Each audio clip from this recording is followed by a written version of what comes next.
Everyone is going to Japan. Japan's tourism industry has grown almost 10% year on year for the last decade, and right now, there are 4 million tourists in Japan. But why? And why is everyone going right now? Well, it's cool, it's safe, it's cheap, it's convenient, and they're running out of oil. Let's get into more detail. So first, how is Japan cool? Well, it's uniquely beautiful. It's exotic, especially if you've only been to the US and Europe. The plants and animals are different. The trees are a different color, a little more yellow than I'm used to. The Japanese maples, they have a different leaf shape than other maple trees, and they're fascinating to look at, especially when they all turn different colors in fall. When you go to Japan and actually see these plants and animals in real life, the unfamiliar depictions you see in both traditional Japanese art and modern works such as Dragon Ball Z suddenly make sense. Even the way the koi fish in the Japanese garden ponds look, it's like being on another planet. The people's language is different. Japanese could not be more different from European languages. You can't even read the writing without a lot of practice. Whereas you can stumble through the Romance languages because they're all written in Latin script, like English. The people's manners are different. Japan's culture is collective and harmony focused instead of individual and achievement focused. Of course, the Japanese do have individuality and do achieve things, but we're talking about averages and cultural focus in general. It's a really interesting culture to experience, especially if you're from the US, which values individuality above all else. The art is different. One of my favorite things to do in Japan is see kabuki, a form of traditional Japanese theater, which has gorgeous costumes and striking acting. See it before you die. Ukiyo-e art is a type of traditional Japanese visual art. The textures, the colors, what's focused on, what's left out, how people, animals, and landscapes are depicted. It's so different from European traditional art. Japanese gardens, their landscape art, are another favorite of mine. There are beautiful gardens in Europe and the US, but they don't come close to the mastery of statement and harmony you see in Japanese gardens. And in Japan, the fashion is different. In America, most people dress pretty similarly to each other, but in Japan you see so many different fashions. There's streetwear, tech wear, lolita, jiraikei, goth, kawaii. There's business people. The many men still wear suits every day to work. The professional women dress very elegantly. You just don't see that much in the US anymore. Heck, people move to Japan just to launch new clothing brands. That's how much fashion is going on there. Japan's also cool because it's bathed in history and historical culture. If you're a history buff, there's a lot of cool material to explore, especially from the turbulent medieval era, also called the Age of the Samurai or the Warring States period, when Japan was more like a quilt of hundreds of competing city-states than one single country. You can stay in an inn that's hundreds of years old, or you can visit 400-year-old castles and 1,000-year-old shrines. Sumiyoshi Taisha, the oldest Shinto shrine in Osaka, is 1,800 years old, built at the same time as the peak of the Roman Empire, and you can still walk around it today. Old historical stuff is just normal there, even more so than in Europe. Another traditional 1,000-year-old tradition is sumo wrestling, which you can still watch today. The fat men pushing each other. It's like watching your favorite superheroes clash live right in front of your face. It's so cool. See it before you die. If history's not your thing, you're in luck. Japan has a vibrant modern culture and nightlife scene. First of all, my favorite thing, eating. Japanese food is some of the best in the world. The flavors, the spices, the boldness, the subtlety, the harmony, the seasonality, these are all thought of in Japanese cuisine. The standards for food quality are high there. Even cheap food is really tasty. Food additives are also quite safe. Japanese pubs are the best in the world. They call them izakaya, and they're like a mix of dive bar, restaurant, and family kitchen. They're a great place to sample local flavors and rub shoulders with local people. Maybe even strike up a conversation if you're in the mood. The food is tapas style, small plates, and generally affordable. There's also yatai, which are portable outdoor izakaya only found in the city of Fukuoka in southern Japan. They're a very unique eating experience, definitely bucket list material. Next, Japan's sushi is the best in the world. It's so fresh and so cheap for what you get that it ruined sushi in the USA for me. I really don't eat sushi anymore. But in Japan, I've eaten raw salmon, tuna, mackerel, conch, horse, whale, and yes, even raw chicken. So if you're adventurous with food, the Japanese are more than willing to oblige. They have that spirit of innovation. If seafood's not your style, there's a lot of good meat to eat in Japan too. Kobe beef, teppanyaki, yakiniku, teriyaki, sukiyaki, shabu shabu, I can go on. Now, I don't have a big sweet tooth, but the few pastries and sweets I've eaten in Japan have been excellent. Rich and sweet, but not too sweet. And if you're into luxurious cuisine, Japan has no shortage of Michelin star restaurants, such as Homage in the Temple District of Tokyo, which has 2 stars for its delicious French dishes, which is my favorite restaurant in Japan. Next, if you like drinking, Japan's the place to do it. Of course, the tea ceremonies, they're peaceful and dignified, and they can show you how to make all the tea and do it in a certain way with the stir and all the other types of tea, and they taste really great, like hojicha, which is roasted green tea. And it's a really cool missing link between the taste of coffee and tea. And if you like coffee, the Japanese are coffee nerds. The precision and dedication with which they approach making coffee is world class. Some would say it's as good as Italian coffee. In fact, I use a Japanese setup to make my coffee every morning, the Hario V60 glass, and I couldn't be happier with it. Now, let's shift from morning to evening. First, there's sake, a wine-like drink that's brewed from fermented rice. It's very tasty, pretty cheap, and intimately intertwined with local culture. There are sake breweries that give tours, and it's amazing how many flavors sake can have. It approaches the variety and depth that grape wine has, which really surprised me. In a glass of sake, I've tasted sweetness, creaminess, astringency, citrus, spiciness, earthiness, and more.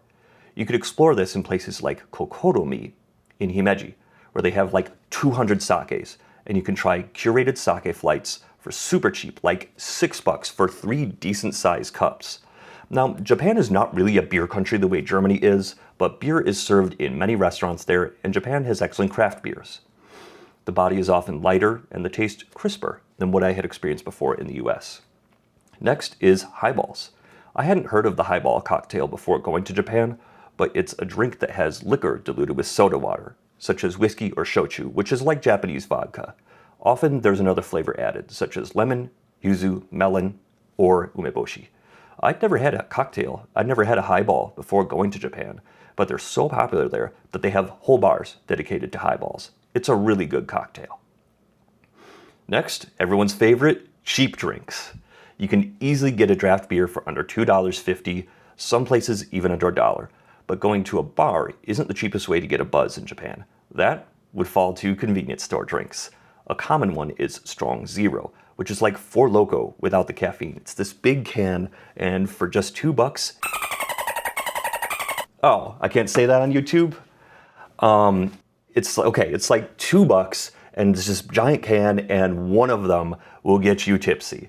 The funny thing about Japan is there's no open container law. You can just drink outside in most places if you don't bother anyone. So you can buy a Strong Zero and drink it out on the street with your buddies to pregame before going to an izakaya. Save money that way. Now that you're feeling good, got a buzz going, let's go shopping. There's lots of luxury brands and items you can't find outside Japan. Good places for luxury purchases include Roppongi and Ginza in Tokyo and Shinsaibashi in Osaka. You can buy Louis Vuitton, Cartier, Hermes, Coach, Chanel, you know the story.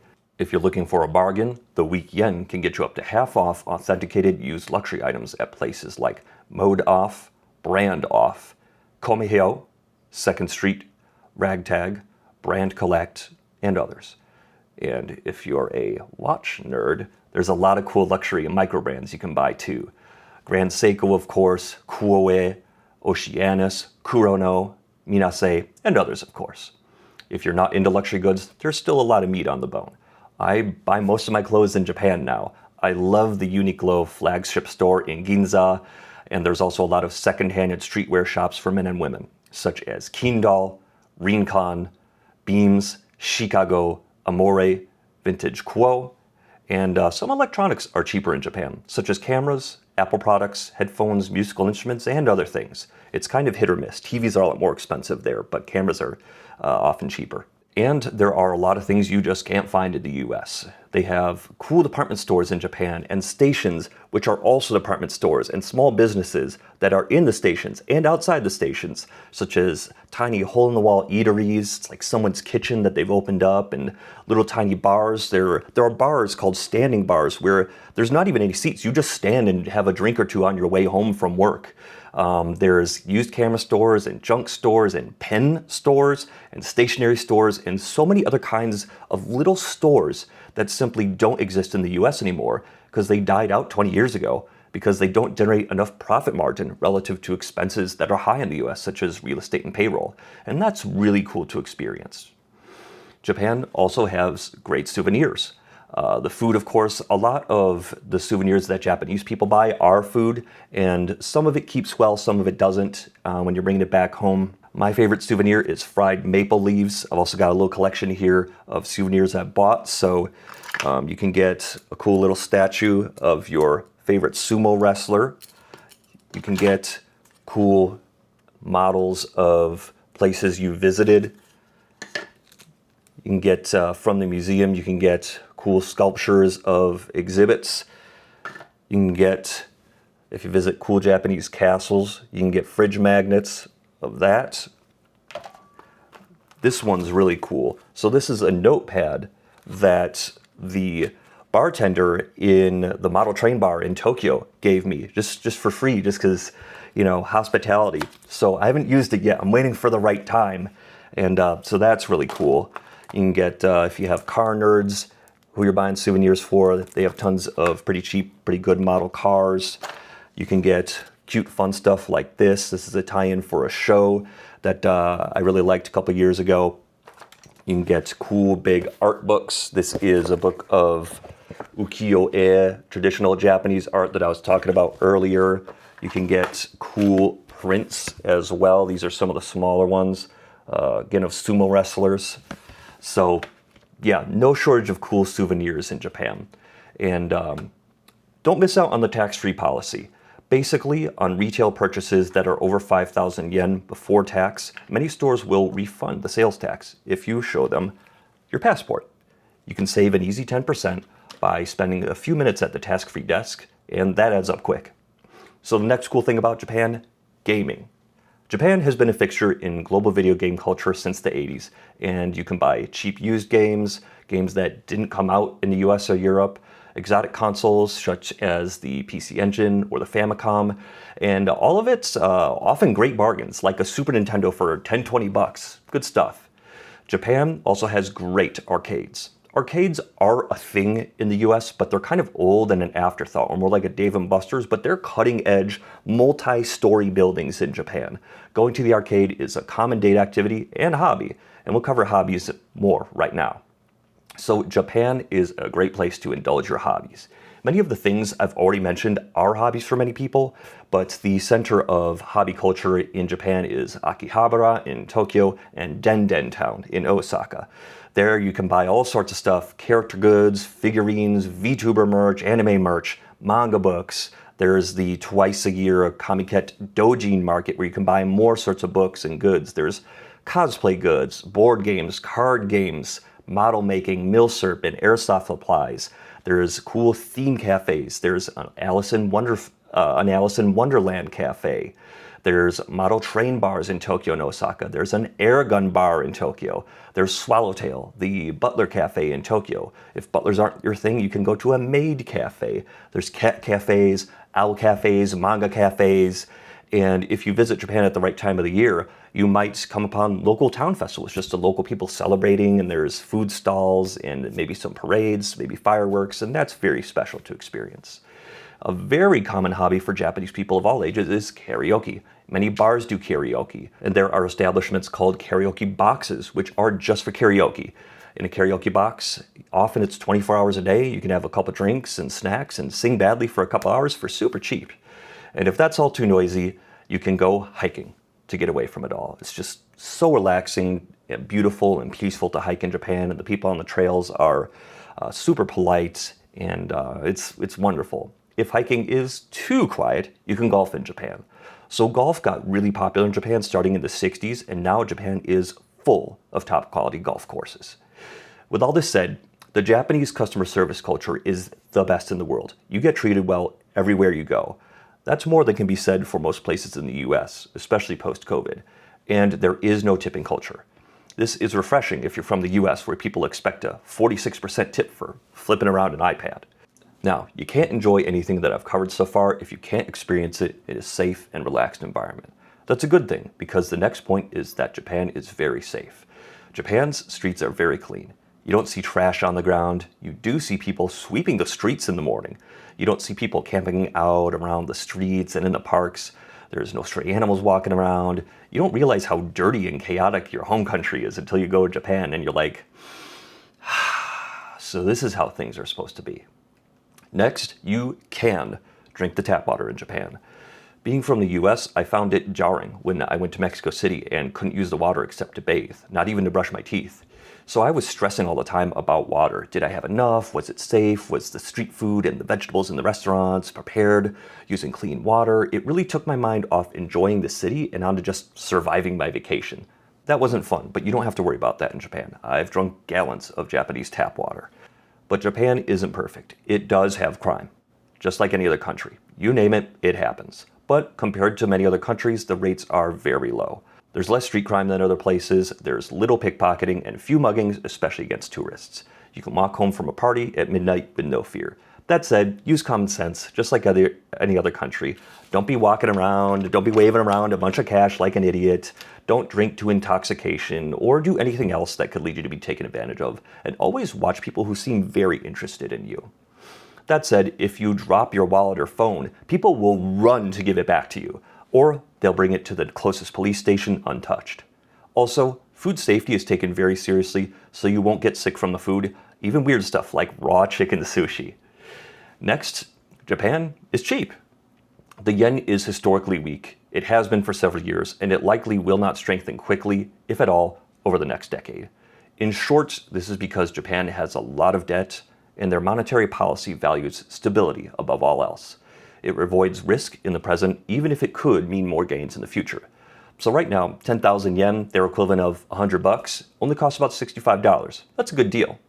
With that in mind, it's worth mentioning that flight prices can be on the higher side depending on where you live, because of the long distance between Japan and many areas of the world. But once you get there, hotels are quite cheap compared to US prices, easily as little as half price compared to US hotels, at least for standard, no-frills business hotels. To put this in practical terms, you can easily eat 3 meals a day in Japan for under $25 and stay at a hotel for under $75. That's under $100 a day. In fact, Japan's so cheap that I have a series of videos coming out where I halved that budget. I spent just $50 a day for a hotel, food, transportation, and attraction tickets. When it comes out, I'll link it up here for you. Next, it's convenient to be a tourist in Japan. Entry to Japan is visa-free for stays of up to 90 days for citizens of dozens of countries, including the US, UK, EU, Canada, Australia, South Korea, Taiwan, Singapore, Brazil, Argentina, Hong Kong, and New Zealand. You just show up, show them your passport, and they let you in. It's great. Many other countries have a streamlined visa process, such as India, China, the Philippines, Vietnam, Cambodia, and Indonesia. So once you're in Japan, you'll find that Japanese public transportation is efficient to a level that is only recently being approached by other nations, such as China and South Korea. Japan's dense geography, strong investment into infrastructure after World War II, and overall obsessive approach to customer service enabled this to happen in ways that are difficult for other countries to replicate. On top of all that, the signs in the cities and tourist attractions are labeled in English as well as in Japanese, so it's easy to get around even if you can't read Japanese. There are also many convenient day passes that are available that combine transportation and attraction tickets, such as the Tokyo, Himeji, or Osaka day passes. Lastly, the Japanese are a very helpful people. If something's not going right for you, ask and someone will take the time to make it right for you. You may not even need to ask, just look confused enough and someone will ask if you need help. With that all said, we arrive at my last point. Japan's economy produces many great things, but oil is not one of them. Japan is almost totally dependent on imported oil. I read recently that they only have 6 to 9 months of oil left if the situation in the Middle East persists. because over 90% of their oil comes through the Strait of Hormuz. So hurry, and don't wait to visit.